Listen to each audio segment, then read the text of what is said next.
Okay, yeah. Now I think we should start talking about Proteus. Um, and there's a little bit of a lead in there for this.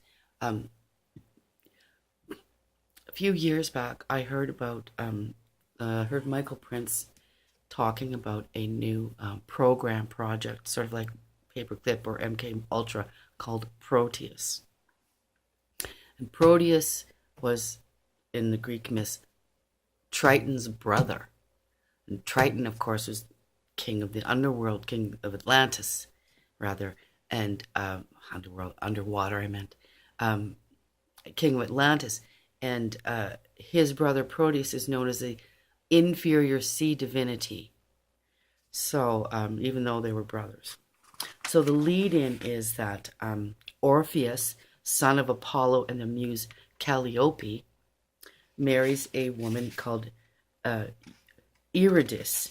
And Eurydice, shortly after their marriage, wanders with her nymphs and was seen by a shepherd, Aristus, who was struck with her beauty and made advances to her. She fled in a flying tripod upon a snake in the grass, was bitten in the foot, and died.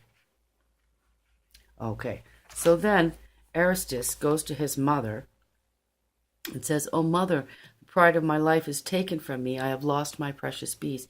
He's the first who taught the management of bees and is the son of the water nymph Cyrene. "My care and skill have availed me nothing, and you, my mother, have not warded off for me the blow of misfortune." His mother heard these complaints as she sat in her palace at the bottom of the river with her attendant nymphs around her. They were engaged in female occupations, spinning and weaving, while one told stories to amuse the rest. The sad voice of Aristus interrupting their occupation, one of them put their head above the water, and seeing him returned and gave information to his mother, who ordered that he should be brought to her presence. He descends to the region where the mountains of the great rivers lie. He saw the enormous receptacles of waters, and was almost deafened with the roar, while he surveyed them hurrying off in various directions to water the face of the earth. Arriving in his mother's apartment, he was hospitably received by Cyrene and her nymphs, who spread their table with the richest dainties. They first poured out libations to Neptune, then regaled themselves with the feast, and after that Cyrene thus addressed him: "There is an old prophet named Proteus, who dwells in the sea, and is a favorite of Neptune, whose herd of sea calves he pastures. We nymphs told him in great respect, for he is a learned sage and knows all things past, present, and to come. He can tell you, my son, the cause of the mortality among your bees and how you may remedy it." So Proteus also has the gift of the sight. "But he will not do it voluntarily. However, you may entreat him. You must compel him by force.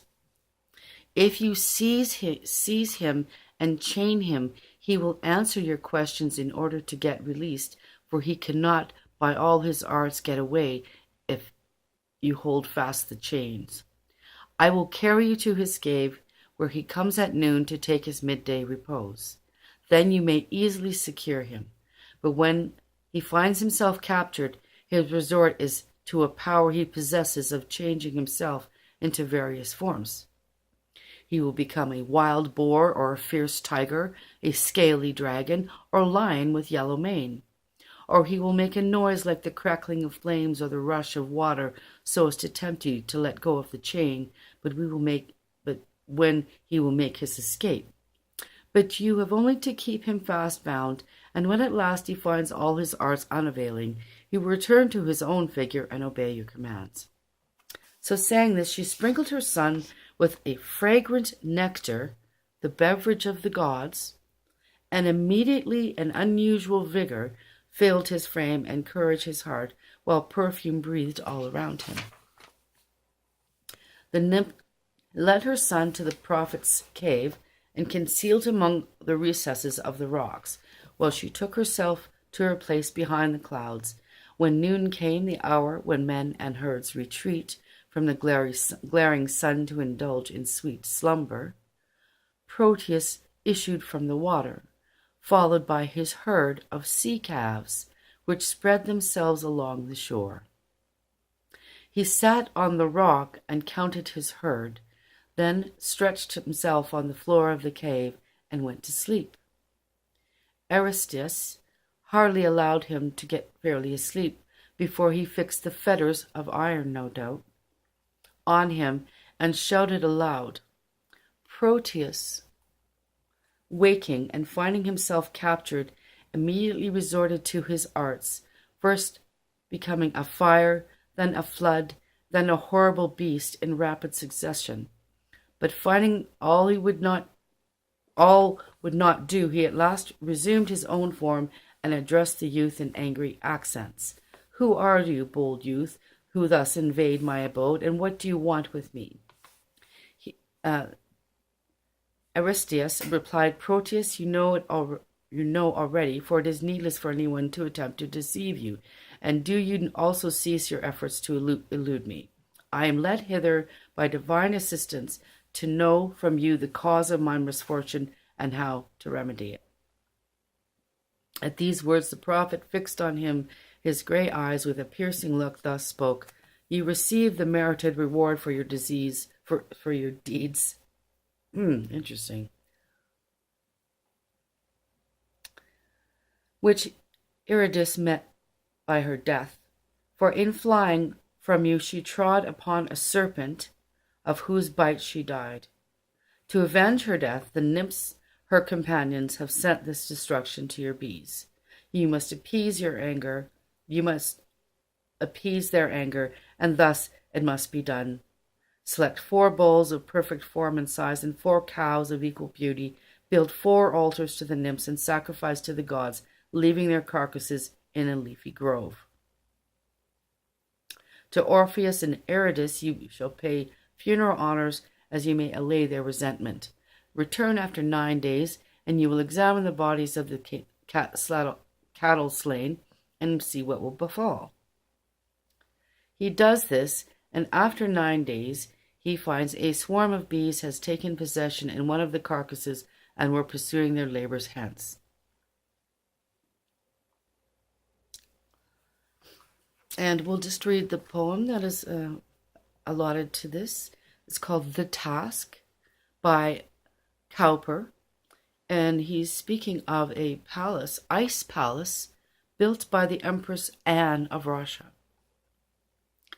Less worthy of applause, though more admired, because a novelty, the work of man, imperial mistress of the fur-clad Rus, thy most magnificent and mighty freak, the wonder of the north.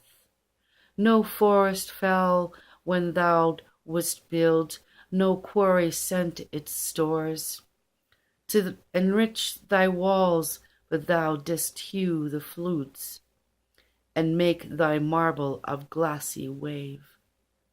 In such a palace Aristus found Cyrene when he bore the plaintive tale of his lost bees to her maternal ear. So yes, some interesting stuff there.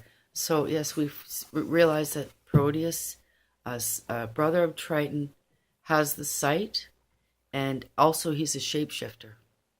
So that might share some insights there.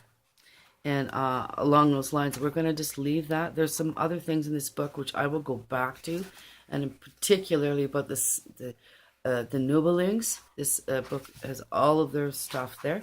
We'll go into that another time. Anyways, have a great day, and talk to you later. Bye.